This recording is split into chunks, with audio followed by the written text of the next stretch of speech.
Deus tem como plano para nós sermos discípulos de Jesus Cristo aqui na Terra, convivendo nesses anos, nessa época turbulenta, exigindo de nós uma fidelidade muito grande aos valores de Jesus Cristo, aos valores cristãos, portanto aos valores de Deus, e desafios que possivelmente outras gerações não tiveram que enfrentar.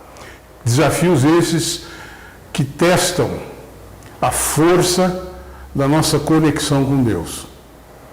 Então nós vimos como uma pessoa deve se comportar tendo como referência o Espírito Santo de Deus naqueles 9 aspectos que nós mencionamos na última aula. Nesta aqui, eu vou iniciar com vocês um tema delicado, exigente. O nome é Como Ouvir Deus. Deus nos informa na sua palavra que Ele nos ouve, que as nossas petições, os nossos clamores, Ele nos ouve. Agora, aqui é o inverso. Aqui é como nós nos portamos, como nós nos preparamos a nossa mente, preparamos o nosso coração para ouvir Deus nas muitas circunstâncias pelas quais nós passamos no nosso dia a dia. E essa aula, ela é baseada numa das aulas do seminário do Instituto Haggai. Lá no Instituto Haggai, eu como docente, já ministrei essa aula em outras igrejas. E já antecipo para você que não será uma aula definitiva, um assunto definitivo. Ele não vai se encerrar nesta aula e na próxima aula, que são 2 aulas para nós tratarmos desse assunto. Mas esse assunto, essas aulas vão nos motivar, vão nos incentivar a que a gente procure desenvolver cada um desses temas para que a gente tenha uma capacidade aumentada de ouvir Deus. Porque saber a vontade de Deus para as nossas vidas tem implicações profundas no nosso dia a dia. E nós, como podemos nos preparar para isso?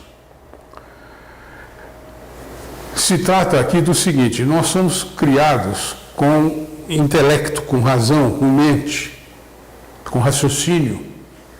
Isso foi Deus que nos deu.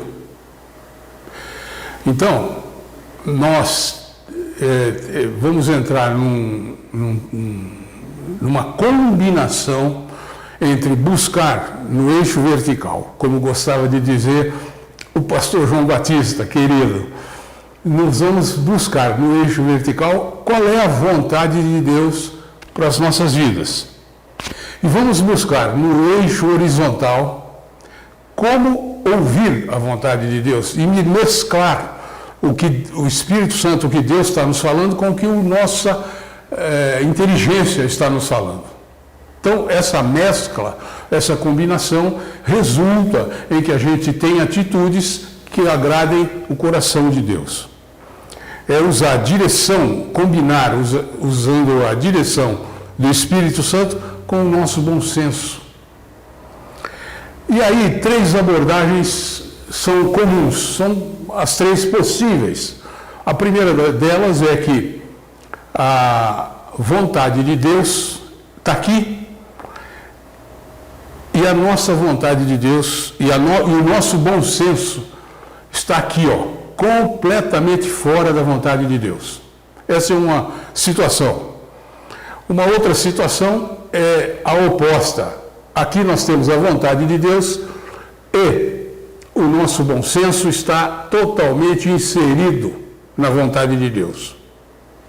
E a terceira abordagem, que é comum nesse assunto, aqui está a vontade de Deus e parcialmente imerso na vontade de Deus está o nosso bom senso, significando que parte do bom senso estaria fora da vontade de Deus.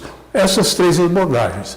A primeira é tranquilo, se o nosso bom senso está completamente fora da vontade de Deus, nós devemos recusar o nosso bom senso e nos firmar na vontade de Deus. Se a segunda abordagem, se o nosso bom senso está integralmente imerso na vontade de Deus, é só darmos continuidade. Agora, nessa terceira abordagem, é que parte do nosso bom senso está imerso na vontade de Deus, parte não está, e aí surge a grande dúvida de que como devemos proceder para ouvir a Deus. Então nós vamos usar 3 aspectos para que a gente consiga perceber, cada um de nós, a vontade de Deus para a nossa vida. O primeiro aspecto é Deus, Ele mesmo falando. Aqui nós vamos subdividir em dois assuntos. É o princípio da nossa submissão a Deus, que é o princípio da entrega total. Daqui a pouco vamos ver isso melhor. O segundo grupo é Deus usa as pessoas ao nosso redor para falar conosco. Então aqui nós vamos ter quatro divisões. Deus usa os nossos pais, as autoridades eclesiásticas, e Deus usa a multidão de conselheiros. E no terceiro e último grupo estão as circunstâncias que Deus usa para falar conosco. E aqui também nós vamos ver 4 delas. O princípio das portas abertas, o princípio da nossa mente, o princípio da nossa paz interior e o princípio do tempo certo. Então, nós vamos ver agora, a partir de agora, 10 princípios que Deus usa para falar conosco. E nós vamos ficar atentos, nós vamos ficar espertos, porque nós vamos precisar reconhecer dentro das nossas circunstâncias, dentro dos nossos relacionamentos, dentro da nossa vida, como Deus está falando conosco e saber que Deus está falando conosco. Então você está vendo na tela que há um gráfico em que está mostrado como Deus pode mostrar a sua vontade para nós. Tem um grupo de Deus, tem o grupo das pessoas e tem o grupo das circunstâncias. Nós vamos desenvolver agora o grupo de Deus, que é o princípio da entrega total. Nós vamos basear a nossa fala no Salmo 32, versículo 9. Esse salmo, ele dá um conselho para você e para mim, para que a gente não seja nem como o cavalo, nem como a mula, que ambos não têm entendimento. Eles não têm bom senso, eles não têm raciocínio, eles não têm entendimento. E por isso eles precisam de cabresto e de freio na sua boca, para que eles não se joguem, para que eles não nos agridam, para que eles não nos machuquem. Então ele está dizendo aqui no Salmo, para que a gente não seja como esses animais, para que a gente não precise de freio, para que a gente não se atire contra Deus. Então, você vê, se o homem, daqui a gente já conclui que o homem teimoso, aquele teimoso como uma mula, esse não obedece a Deus. Esse obedece aos princípios e às fortalezas que ele tem na mente dele, que o tornam teimoso. Agora, você vê, esse princípio da entrega total, para que a gente não seja como o cavalo, nem como a mula, para que a gente acredite que, aqui como está dizendo, ele vai nos instruir, ele vai nos ensinar por quais caminhos nós devemos seguir. Então, esse resume o princípio da entrega total, que é a gente assinar um contrato em branco com Deus. Agora, veja só, ninguém assina contrato em branco. Todos nós pedimos para que todas as cláusulas, todos os itens, todas as condições daquele negócio sejam preenchidos, a gente lê, concorda e depois assina. Mas aqui é diferente. Aqui com Deus Deus pede que nós assinemos um contrato de compromisso com Ele e Ele vai escrever esse contrato ao longo do tempo. Então a nossa confiança em Deus é total, é uma confiança, é uma entrega total, uma confiança absoluta. Então Deus, ao nos entregarmos assim, Deus vai começar a conversar conosco, a mostrar a sua vontade para conosco. Isso, muitas das coisas que eu vou falar aqui são fáceis de falar, como essa aqui, por exemplo, é fácil de falar. O duro é nós colocarmos em prática nas circunstâncias da nossa vida. De repente, eu estou numa briga com um filho meu, briga não, vamos falar mais light. Eu estou numa discussão, é uma coisa que meu filho quer fazer, minha filha quer fazer, eu não concordo. E eu não concordo porque eu tenho um volume, tenho uma quantidade de valores que estão na minha mente que me dizem para não concordar. Então, eu estou me permitindo ser instruído por Deus. Eu estou permitindo que Deus me ensine uma nova forma de abordar aquele assunto com meu filho. Porque se eu começar a pôr em prática esse princípio da entrega total, esse princípio da palavra de Deus, então eu vou solicitar, eu vou pedir, eu vou clamar, eu vou orar a Deus para que Deus me convença, para que Deus me dê argumentos, me dê palavras e eu possa resolver essa diferença, essa situação com meu filho, por exemplo. E sabendo que o caminho que Deus vai nos instruir, no caminho que Ele vai nos ensinar, é o melhor caminho que nós poderemos seguir, indiscutivelmente. Então Ele revela a sua vontade para nós através dos mandamentos, dos princípios e dos exemplos registrados na Bíblia. Tem muitos exemplos. Tem um especialmente que eu usei e uso sempre que é necessário, que é uma instrução de como não contar mentira numa situação. É aquela situação que Samuel foi escalado por Deus para procurar Jessé, na cidade dele lá, para escolher o rei de Israel que sucederia a Saul. E Samuel, muito esperto, falou: "Ô Senhor, mas se eu vou lá, que todo mundo está sabendo que eu vou lá para escolher o rei que vai suceder Saul, Saul vai me matar." Não, você faz o seguinte, você pega um bezerro e vai lá dizendo que você vai sacrificar. Não diz mais nada. E quando ele chegou na terra de Jessé, os anciãos chegaram, perguntaram para ele: "É de paz a tua vinda aqui?" Ele falou: "Eu vim aqui para sacrificar." Então veja só, ele não mentiu e ele foi lá cumprir a tarefa que ele tinha que cumprir, que era escolher o rei Davi. Então eu sempre uso, isso é um exemplo que tem na Bíblia para que eu possa aplicar na minha vida. Então nós vimos aqui Deus falando conosco através da nossa entrega total a Ele, abrindo o nosso coração, pedindo que Ele penetre e conhecendo os princípios que já estão na palavra de Deus. Muito bem, agora nós vamos passar para o Deus usar os homens. E usando as pessoas, né? Não é os homens, mas usando as pessoas. Isso aí pode ser mulher também, evidentemente, é um defeito meu, né? Então é o ser humano. Deus usa as pessoas que estão ao nosso redor. Na carta aos Efésios, capítulo 6, versículo 1 ao versículo 3, que é famoso: sede filhos, sede obedientes aos vossos pais, no Senhor e tal.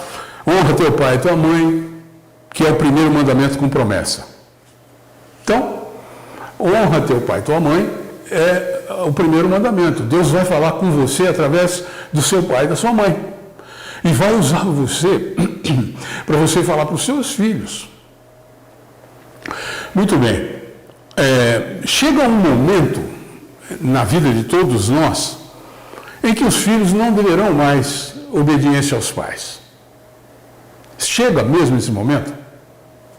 Eu tenho comigo que enquanto o filho viver sob o teto do pai, mesmo que ele tenha o dinheiro dele, mesmo que ele seja independente financeiramente, mas enquanto ele viver debaixo do teto dos pais, ele deve submissão e deve obediência aos pais.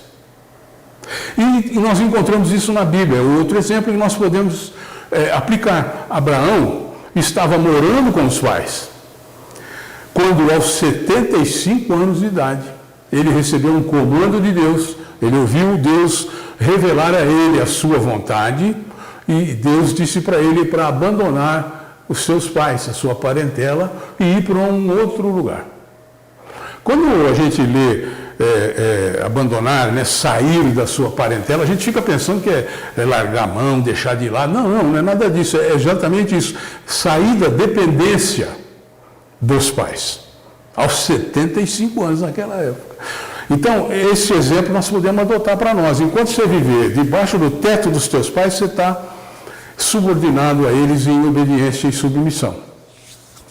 E aí, eu queria propor para você, porque aqui tem honra teu pai e tua mãe, aqui não está falando, está falando para você ser obediente aos vossos pais, porque isso é justo, faz parte da justiça do reino de Deus.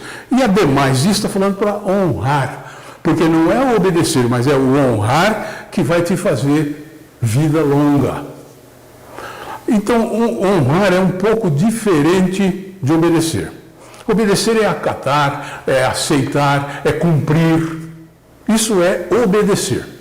Você pode acatar, você pode cumprir, você pode obedecer blasfemando, xingando, difamando, atrasando, procurando, de muitas maneiras nas quais você obedece, mas não honra. Porque para honrar o seu pai e a sua mãe, você tem que reconhecer dignidade neles, você tem que dar um valor maior, um valor superior. Nas nossas famílias, né, quando alguém vai visitar outra pessoa, aí se costuma dizer, faça as honras da casa. O que é isso? Não faça obedecer à casa, não tem sentido um negócio desse. Faça as honras da casa, transforme a casa num ambiente de dignidade, num ambiente de respeito, de tal forma que a nossa visita se sinta cômoda, se sinta abençoada. Essas são as honras. Então, honrar o pai e a mãe é isso, é mais do que simplesmente acatar. O princípio, agora, então, dentro das pessoas, nós vimos primeiro o princípio de honra aos pais. O segundo princípio é o princípio de submissão às autoridades. Está aí, esse é um assunto extenso. Eu recomendo a você que tem um livro, que leia, veja esse livro de um autor que chama Watchman Nee. Submissão e autoridade. Esse livro, pequenininho assim, ele nos mostra que o reino de Deus, ele está organizado de maneira hierárquica, de maneira disciplinar. Tem disciplina e tem hierarquia no reino de Deus. Aqui, nós não vamos poder falar de todos, destrinchar isso, mas nós vamos dar uma pincelada genérica, usando, por exemplo, como você está vendo, Romanos, o capítulo 13, de 1 a 4, que vai falar sobre toda alma esteja sujeita às autoridades superiores, e fala que não há autoridade que não esteja, que não venha de Deus, toda autoridade é ordenada por Deus. E sugere para nós, se você quer não temer autoridade, você não quer ter medo de autoridade nenhuma, faz o bem. E nenhuma dessas autoridades vai te incomodar. Tranquilo. Em Romanos capítulo 13 ainda, mas nos versículos, na continuidade daquele lá, de 5 a 7, informa que, portanto, é necessário que estejais sujeitos às autoridades, não somente pelo castigo, mas pela consciência, porque você sabe por que razão você está sujeito àquela autoridade. E aí, no final, fala que, porque você atende a esse princípio, então lá dá tributo a tributo, imposto a imposto, honra para quem tem honra, e temor a quem tem temor. E tributo imposto é a mesma coisa. Eu poderia, hoje, num sistema, uma adaptação, tributo é federal, imposto é estadual e tal. Então, ele está mandando que nós paguemos tributo a quem nos cobra tributo, imposto a quem nos paga imposto, e nós entregamos honra a quem nos merece honra. Não precisam ser só os nossos pais, nós temos muitas autoridades que merecem a nossa honra. E o temor, que é um respeito, vamos dizer, cuidadoso com relação a uma autoridade instituída. Você brigar contra a autoridade não há, é muito difícil, eu não conheço nenhum exemplo de que alguém brigou com a autoridade constituída e levou vantagem. Mas a partir daqui nós veremos na próxima aula. Eu quero orar a Deus, pedir que todos vocês tenham um domingo abençoado, uma semana abençoada junto com seus familiares. Até domingo que vem. Deus abençoe a todos.